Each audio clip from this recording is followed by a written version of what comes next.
윤석열 대통령의 국정 지지도가 저점을 찍고 2주 연속 오르고 있다는 여론조사 결과가 나왔습니다. 국정 쇄신 방안의 하나인 특별감찰관 임명 여부에 대해서는 국회에 공을 넘겼는데요. 나이트 포커스, 오늘은 장성철 공론센터 소장 그리고 김상일 정치평론가 두 분과 함께하겠습니다. 어서 오십시오. 안녕하세요. 예, 안녕하십니까. 오늘 리얼미터 여론조사 결과부터 좀 보실 텐데요. 8월 셋째 주 윤 대통령의 국정 수행 평가에 대해서 국민들은 어떻게 보고 있을까요? 긍정평가가 1.8%포인트 올라서 32.2%, 그리고 부정평가는 65.8%까지 떨어졌습니다.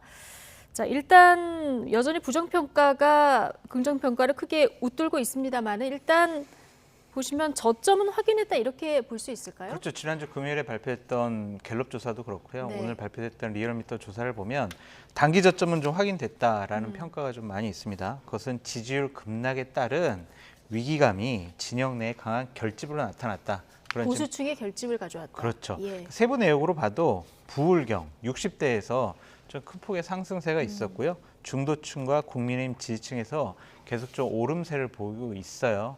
이렇다면은 여권을 지지하는 지지층에서 결집이 나타나고 있다. 더 이상 떨어져서는 정말 대통령의 국정 운영이 힘들 수도 있겠다. 네. 그렇게 판단해서 일단은 힘을 실어주자라는 네. 쪽으로 입장을 표명한 것 같습니다. 지난주에 대통령실 일부 개편 움직임도 좀 있었고 어제 발표가 있었는데 이 영향도 좀 있었다고 보십니까? 그렇죠. 그렇게 봐야 될 것 같아요. 왜냐하면 대통령이 그래도 변화하고 있구나. 야당과 국민과 언론에서 지적하는 부분들을 어느 정도 좀 인식을 하고 바꾸고 변하려는 모습을 보이고 있구나라고 생각을 하는 것 같습니다. 예. 그리고 좀 도어스태핑에서 보면은 예전과는 좀 다르게 겸손하고 겸허한 태도, 억양, 말투 이런 것들을 좀 보이고 계세요. 네. 그런 것도 상당히 좀 이 지지율을 하락을 좀 멈추고 상승시키는 데 도움이 됐다라고 볼 수밖에 없고요. 네. 어제 같은 경우에는 대통령실에 일정한 개편이 있지 않았습니까? 예. 홍보수석, 그다음에 정책기획수석 이렇게 대통령실도 많은 지적이 있었으니까 그 의견을 받아들여서 바꾸려고 하는 모습. 예. 그러니까 고집 부려가지고 우리 잘하고 있는데 우리 뭘 바꿔요? 이거보다는 국민의 뜻을 겸허하게 받아들이겠습니다. 대통령실부터 지속적으로 쇄신 바꿔나가겠습니다라는 것은 일단 민심을 받아들이는 모양새로 받아들여지기 때문에 네. 그렇게 대통령이 우리 의견을 안 받아들여줘. 대통령이 우리와 민심에 맞서려는 것 같아. 예. 그런 인식을 벗어나겠다라고 말씀드려요. 네. 오늘 그래서 수해 피해 지역 10곳 특별 재난 지역으로 선포하는 기사도 있었고요. 그리고 주택 정책 국민한테 전달하는데 이거 잘못 전달되고 있다. 이런 질타도 했고 조금 대통령이 달라지고 있다 얘기했는데 이런 부분에 일환이 아닐까 싶기도 하고요. 지지층은 좀 결집하고 있다 이렇게 얘기를 해주셨는데요. 그런데 여론조사를 조금 더 올리려고 하면 중도층에서 좀 움직여줘야 되는 거 아니겠습니까? 네. 오늘 문재인 전 대통령 사저 경호가 강화됐습니다. 이제 300m 안에서는 시끄러운 집회 할 수 없게 되는데 이게 윤 대통령의 지시가 있었다. 이렇게 알려졌거든요. 이게 애초에는 이게 법에 따라 이렇게 얘기를 하다가 좀 달라진 건데요. 이런 측면도 좀 달라진 측면의 영향이다. 협치에 한 발짝을 다가가겠다 이런 태도 변환이라고 좀 볼 수 있을까요? 일단 기본적으로는 이런 변화들이 보이는 것은 사실인데 이것이 어떤 판단에 영향을 미치기에는 아직 시기상조라는 생각이 들어요. 그래서 국민들 같은 경우는 많은 이벤트들에 의해서 실망해서 지지를 철회하고 이렇게 했었는데 이제는 그런 판단을 또 할 만한 이벤트가 아직까지는 없었다라고 생각을 하고 있는 것 같고요. 그래서 저점이라기보다는 아직은 대기 상태다. 저는 이렇게 좀 보여집니다. 대기 상태. 예. 그러니까 다음 이벤트를 기다리는 거죠. 근데 이제 대통령께서 조금 변화의 제스처를 보이고 포용의 제스처를 보이고 있는 거는 사실인 거예요. 예. 그래서 그것을 기다리면서 이게 어느 정도 이어질 것인지 이렇게 대기를 하고 있는 것이고요. 이것이 이어져 가지고 국민들이 피부로 느끼는 정도까지 간다면 반등은 이루어질 수 있다라고 저는 생각을 합니다. 그렇지만 지금 이게 저점이고 이제 저점을 찍었기 때문에 더 내려갈 일이 없다라고 만약에 판단을 하고 이것을 지속하지 않는다면 저는 이거보다 더 저점으로 내려갈 수도 있지 않을까 저는 이런 생각이 들고요. 네. 어쨌든 이것이 국민이 주는 세컨 찬스, 그죠? 네. 예, 두 번 또 다른 기회인 거죠. 한 번에 더 기회를 주는 거니까 이 기회를 잘 살리시기를 저는 기대합니다. 김상현 평론가께서 아주 잘 분석을 해주셨는데 중요한 포인트가 하나 있는 것 같아요. 그러니까 지지율이 하락한 이유 중에 가장 큰 이유가 인사 문제였잖아요. 네. 지금 교육부 총리와 보건복지부 장관 지명을 눈앞에 두고 있어요. 근데 이 분들이 과연 국민의 눈높이에 맞는 도덕적인, 윤리적인, 그다음에 능력, 자질 이런 것들이 제대로 갖춰진 사람을 추천을 하느냐, 못하느냐 이거가 이러한 분위기를 좀 계속 유지해 나갈 수 있느냐 아니면은 역시 고집만 부리는 것 같아라고 생각할지 중요한 네. 관전 포인트가 이제 앞으로 장관 2명 임명인 것 같습니다. 아, 그렇군요. 1차 기회를 주는데 다음 관전 포인트는 교육부 장관과 보건복지부 장관 임명. 저도 어떤 좀 사람을 하나 임명해요? 거기를 좀 네. 첨언을 하자면 지금 뭐 특별감찰관 임명이라든가 지금 야당이 여당에게 요구하는 거에 대해서 지금 전향적 자세를 보이는 듯 하면서 조건을 걸어요. 네. 근데 저는 그것을 이야기는 할 수 있다고 생각합니다.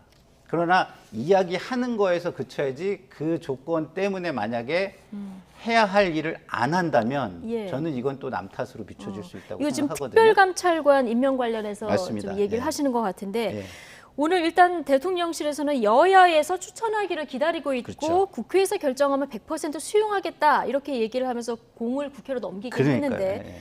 주호영 비대위원장이 북한 인권재단 이사 등과 동시 추천하자 동시 이 추천하자는 얘기를 거잖아요. 이걸 말씀하시는 예, 거죠. 예. 그래서 동시 추천하자는 말씀은 하실 수 있어요. 네. 예, 뭐 충분히 요구할 수 있어요. 그렇지만 그것을 동시에 추천하지 않았다고 해서 특별 감찰관을 임명하지 않겠다라고 나오시면 저는 네. 국민들은 이게 무슨 롤플레이인가 역할 분담인가 이렇게 의심할 수 있는 상황이 저는 올 이건 거라고 전적으로 보거든요. 대통령의 의지라고 보시는 거군요. 그렇죠. 그리고 네. 의지로 생각되게 국민에게 생각되게 역할을 여당이 해주어야 한다. 네. 그렇지만 문제를 지적하고 넘어가는 건 할 수 있다. 왜냐하면 본인들은 했는데 또 야당이 그런 부분이 충분히 국민이 생각할 때 해야 되는데 안 했다고 한다면 또 국민은 야당에 대해서 비판적인 사고를 할 수밖에 예. 없거든요. 그렇기 때문에 이것을 지적할 수는 있지만 지적을 한다고 해가지고 이걸 안 했을 때에 같이 안 한다. 이렇게 하면 저는 이거는 대통령은 공을 국회로 넘기고 예. 국회는 이거를 그냥 그 펜딩 상태로 끌고 가려고 하는 역할 분담론으로 국민은 생각할 수도 있으니 그런 오해를 받을 만한 일은 여당이 하지 않았으면 좋겠다 이런 생각이 근데 듭니다. 물론 대통령 의지가 제일 중요하겠습니다만은 민주당이 북한 인권재단 이사 추천을 받지 않는 거는 왜 그런 겁니까? 해야죠. 근데 네. 이제 뭐 사실상 이제 그 정권도 바뀌었고 이전 정권에서는 뭐 사실 남북 관계에 대한 어떤 그 뭐라 그럴까요? 그 대전환, 전기를 마련할 수 있는 이런 것들이 좀 보였어요. 예. 그렇기 때문에 그런 것들이 뭐 북한을 좀 자극할 수도 있고 그러니까 좀 밀어놓은 측면이 예. 있는데 지금은 이제 뭐 그런 것들을 이제 밀고 나갈 수 있는 동력이 있거나 이런 상태는 좀 아니지 않습니까? 예. 그런 상황에서는 뭐 해야 될 자리면 저는 뭐 그 여당을 인정해주고 예. 집권 세력을 인정해주는 차원에서도 추천을 해줘야 된다라고 저는 생각합니다. 네, 상황이 달라졌으니까 이제 네. 민주당도 좀 생각해 볼 필요가 있다. 그렇죠. 이번에- 저희가 책임지는 게 아니니까 예, 지금. 네. 예, 어쨌든 국회에서 추천이 이루어져서 대통령이 임명하는 것까지 이번에 될까요? 해야죠. 해야죠. 예, 네. 왜냐하면은 이제 야당이 지금 민주당이 책임 회피하는 거 아니냐라는 좀 생각이 들어요. 어쨌든 국회에서 3명을 추천을 해야 대통령이 그 중에 1명을 임명을 하는 거 되는 거 아니겠습니까? 근데 지금 민주당이 특별감찰관을 여당인 국민의힘에게 야 빨리 이거 우리 논의해가지고 추천합시다라는 얘기를 안 하고 있어요. 여당만 이건 추천할 수가 없는 것이기 때문에 야당의 적극적인 지금 생각과 판단, 행동이 필요한 시점이다라는 좀 생각이 들고요. 북한 인권법이 통과된 지 지금 6년이 지났습니다. 근데 아직도 이사 임명을 못 해가지고 재단이 출범하지 못하는 것은 문제가 있다고 보여지고요. 민주당은 결국에는 북한의 김정은의 눈치를 보는 집단이 아니냐, 그런 당이 아니냐라는 비판으로부터 자유로울 수 없을 것 같아요. 그 흔한 미국에서 다른 외국에서 항상 해왔던 북한 인권 뭐 개선 촉구 결의안 같은 것도 문재인 정권 하에서는 한 번도 채택된 적이 없거든요. 그러니까 북한 인권 개선해야죠. 이거는 당위적인 문제 아니겠습니까? 그러니까 북한 눈치 보지 말고요. 어쨌든 국민의힘 쪽에서 이런 요구를 했으면 함께 같이 좀 추천하고 임명하고 이런 절차 밟았으면 좋겠습니다. 예. 야당이 특별감찰관을 추천을 하지 않는다, 회피한다 이 말씀은 제가 좀 동의하기는 좀 어렵고요. 예. 오늘 워딩에서도 다 나왔지만 일단은 여당이 뭐 그러려면 먼저 사과를 하라든가 북한 네. 인권 대사를 동시에 하자든가 이런 말씀을 하신 거잖아요. 그렇기 때문에 오늘 시점에서 야당이 회피를 한다 이렇게 말씀하시는 건 좀 아니 맞는 생각을 것 같아요. 해보세요. 민주당인 야당이 네. 국민의힘 여당에게 자 특별감찰관 우리 추천하도록 빨리 위원회 구성하고 추천합시다라고 한 번이라도 공개적으로 요구한 적이 아니, 있습니까? 지금 오늘 이 시점에서는 그걸 하고 있는 거니까 네. 오늘 이 어디가 시점에서 있어요? 오늘도 하기에는 안 했죠. 우상호 대표가 그렇게 뭐 회피하기 위한 이야기를 해서는 안 된다 이런 지적도 했고 그 얘기가 하자는 얘기죠 사실은. 예. 어쨌든 여당은 지금 정권 바뀌자마자 임명을 요구한다. 문재인 정부에서는 안 했는데 그러면서 사과부터 하라. 이 전제 조건이 좀 잘못됐다 얘기를. 아니요. 그 지적은 예. 저는 할 수 있다고 생각합니다. 예. 그러니까 야당도 저는 그런 것들을 했으면 좋겠는데 만약에 안 한다면 국민이 그걸 네. 좋게 판단하지 않을 거라는 말씀을 드리는 예. 거예요. 그래서 그걸 핑계로 또 안 하면 예. 그것이 야당을 안 좋게 생각하는 게 아니라 여당을 안 좋게 생각하는 걸로 이어진다는 말씀을 드리는 거죠. 예. 어쨌든 여든 야든 이 집권을 하든 안 하든 이 특별감찰관이 꼭 필요하다 생각하면 할 텐데요. 이게 사실 양날의 칼인 측면이 있습니다. 국정농단 수사도 사실 우병우 전 민정수석에 대한 어떤 감찰에서 시작된 측면이 있기 때문에 양쪽 모두 이제 집권했을 때 좀 뜸들이는 경향이 있지 않나 이런 시선도 있을 것 같아요. 물론 이제 권력을 잡으면 네. 본인들을 친인척들을 감찰하는 분들이 있다는 건 불편하겠죠. 그렇더라도 대한민국이라는 국가, 그다음에 대통령실이라는 조직 체계가 제대로 국민을 위한 그런 곳으로 남아 있으려면 예. 내부에서 자기 정화 기능이 있어야 돼요. 그렇기 때문에 특별감찰관은 나에게 유리하냐 불리하냐 그런 차원이 아니라 법에 명시되어 있는 거 아니겠습니까? 그러니까 당연히 해야 되는 것이 상식적이고 공정한 것이다라고 말씀드립니다. 네. 어쨌든 오늘 대통령도 여도 야도 다 필요하다 이런 네. 그 메시지로 규결이 됐기 때문에 앞으로 진짜 조만간 이게 실현이 될지 네. 지켜보도록 하고요. 오늘 국회에서 단연 관심은 법사위였습니다. 한동훈 법무부 장관이 직접 출석하는 만큼 관심이 집중됐었는데요. 자, 이른바 검수 원복 시행령 개정을 놓고 전현직 법무장관 사이에 첨예한 공방이 벌어졌습니다. 듣고 오시겠습니다. 제한하는 시행령을 가지고 수사권을 오히려 확대하는 개정안으로 만들었어요. 지금 입법 예고 중입니다. 여기에 재분리를 통해서 그 국회범죄 안에다가 직권남용을 집어넣고 영장원장에다가 마약범죄를 집어넣는 이런 범수를 했습니다. 검사의 직접 수사 개시 범위를 대통령령으로 정하도록 하여 구체적 타당성을 갖추도록 함. 저는 의원님께서 찬성하신 내용대로 시행령을 만든 것이라는 점을 말씀드리겠습니다. 그리고 진짜 꼼수라면 위장 탈당이라든가 회기 쪼개기 같은 그런 게 꼼수 아니겠습니까? 저는 그렇게 생각합니다. 네, 자, 박범계 의원은 검수 완박 법안은 수사와 기소를 분리하는 취지인데 이 시행령은 입법 취지를 훼손하기 때문에 꼼수다 이렇게 지금 주장을 하고 있고요. 한동훈 법무부 장관은 위장 탈당이나 회기 쪼개기 오히려 더 꼼수 아니냐 이렇게 되물으면서 신경전이 펼쳐졌는데요. 자, 일단 어떻게 보셨습니까?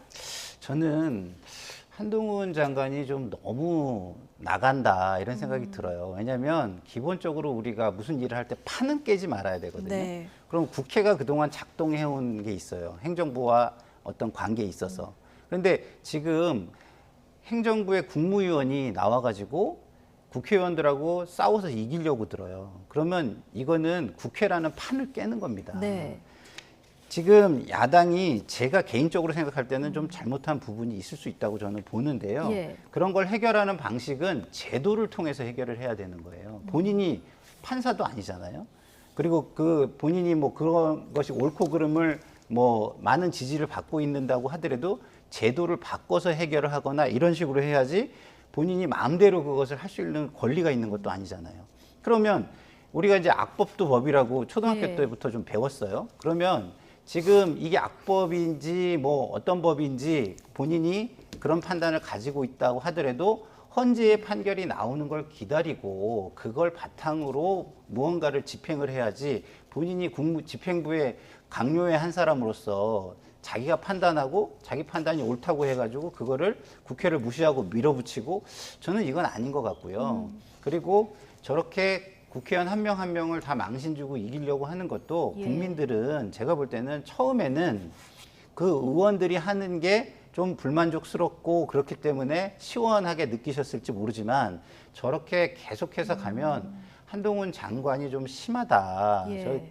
저럴 거면 정치를 하지 왜 법무부 장관을 하냐 이런 식으로 생각이 좀 바뀔 거라는 생각이 예, 듭니다. 태도에 대한 예. 문제를 좀 지적을 해주셨고요. 근데 한동훈 법무부 장관은 또 이게 법 안에 틀에 있다 이렇게 얘기를 하고 있습니다. 이게 중에서 등으로 바뀌면서 이게 범위가 굉장히 커지지 않았습니까? 그러다 보니까 이거를 그렇게 만들어 놓고 나한테 중으로 읽어달라 그러면 안 된다 이런 얘기를 하고 있거든요.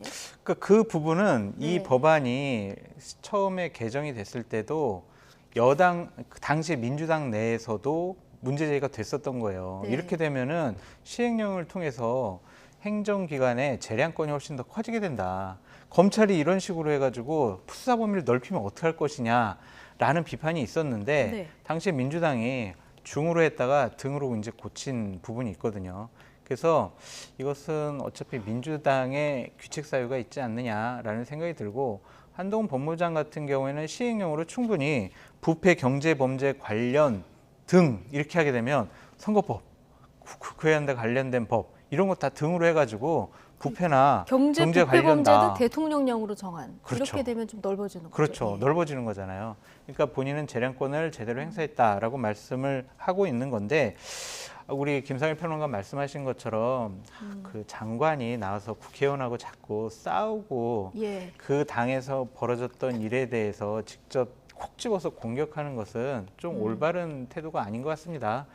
국회에 나온 것은 의원들하고 말싸움에서 이기려는 것은 아니었잖아요. 네. 아까도 인터뷰 보니까 제가 시행령을 만든 것이라는 점을 말씀드리겠습니다라고 딱 끊었으면 좋았을 텐데 그 뒤에 꼼수라면 위장탈당 이것은요 조금 너무 나간 것 같다라는 좀 생각이 들고 앞으로 네. 계속 국회 출석하실 거잖아요. 네. 좀 이러진 않았으면 좋겠어요. 내가 저 의원을 이겨야지라는 생각보다는 그냥 본인이 하고 싶은 말 하시는 게 좋을 것 같다라고 네. 말씀드립니다. 제가 하나만 좀 말씀을 드리면 중에서 등으로 바뀌었기 때문에 이걸 할 수 있다. 이건 잘못된 겁니다. 예. 왜냐하면 그때 민주당에서 이거를 중으로 하려고 했던 게 뭐냐면 행정부에 대한 불신과 의심에서 비롯된 거예요.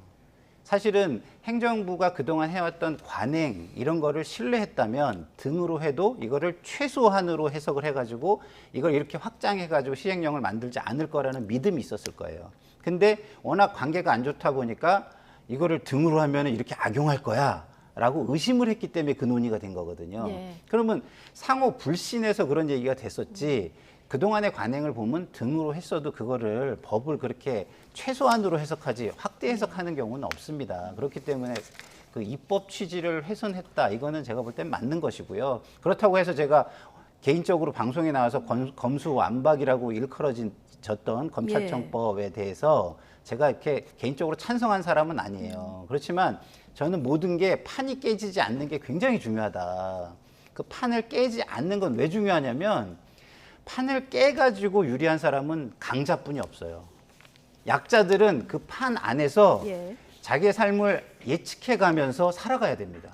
근데 갑자기 휙휙휙 만약에 바뀌면 예측 못하는 국민들은 여기 치이고 저기 치이고 하면서 굉장히 정글의 삶을 살게 되거든요. 그런 측면에서 저는 강자들이 그런 식으로 모든 것을 자기가 힘이 있다고 해서 판을 깨는 행위 이런 건 절대 해서는 안 되는 일이다. 이런 말씀을 꼭 드리고 싶어요. 예. 자, 이 검수완박법 관련해서 헌법재판소에서 판단할 부분도 좀 있는데 아직 나오지 않고 있고요. 좀 이것도 지켜봐야 될 것 같고 오늘 법사위에서 국민의힘은 민주당 최강욱 의원의 자격을 문제 삼으면서 이해충돌 논란에 불을 지피기도 했는데 자, 이 과정에서 최강욱 의원과 한동훈 법무부 장관이 또 정면으로 충돌했습니다. 주요 내용 듣고 오시죠. 한동훈 장관과 저는 무슨 검사와 피해자를 우리가 만난 적이 있습니까? 그리고 제가 지휘한 사건으로 한동훈 장관의 기소되셨죠. 발언에 대해서 그리고 제가 피해자고 아니, 본인은 피해자라고 주장하지만 기소되셨잖아요. 내가 지금. 더 피해자라고 보는 그러니까 견해가 이해충돌이 많지 있다는 않아요. 얘기입니다. 어디 끼어들어가지고 지금 신상 발언하는데 제가 법사위원회 지위를 남용해서 사건과 재판에 관여를 하고 압력을 넣으려고 했다면 제 사건의 처리 결과가 지금 그 모양 그 꼴로 계속 진행되고 있는 것인지 스스로도 아마 충분히 느끼실 수 있을 것 같습니다.